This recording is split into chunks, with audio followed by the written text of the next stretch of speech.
This is Chris Kell with your Peak Fitness horizontal band press progression.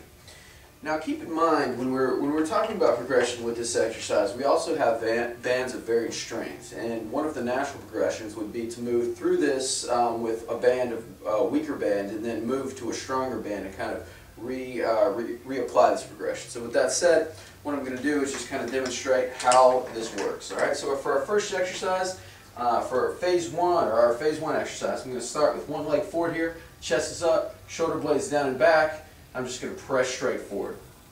Alright, really what I'm trying to do with this, keep the elbows tucked about halfway in, keep my shoulder blades down.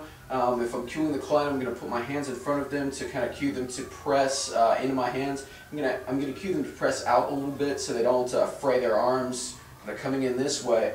And again, I'm looking for equal reps for each side. So I'd ask them to perform maybe 6 to 8 reps on one side, and then switch sides and do the same thing. Alright, we're going to progress all the way up to maybe 15 reps, and then we're going to move to our next progression, which would be a one-arm press. Alright, with the one-arm press, we would just start out with one handle here. So I'm just going to take this and press. And to increase the difficulty of this, we double it by holding on to both handles. So I've got in this position, I'm just pressing, coming back in that manner. Now, by this point, this has gotten pretty difficult, and once we're able to press in that manner with pretty good form, what we can begin to do is start to complex these movements together. So, for example, we've already got the band press on this side on both arms.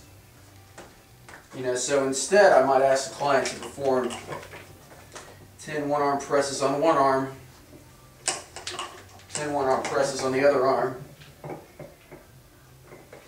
and finishing up with double presses to failure. And really with that, we're just asking the client to increase, this is sort of an endurance-based progression as opposed to a strength-based progression, but if they're able to kind of max this out, if we program a band press and they're able to do over maybe 15 presses, this is a great way to add some things to it. So add an exercise to it if they're able to do over 15, and that will really keep things rolling along.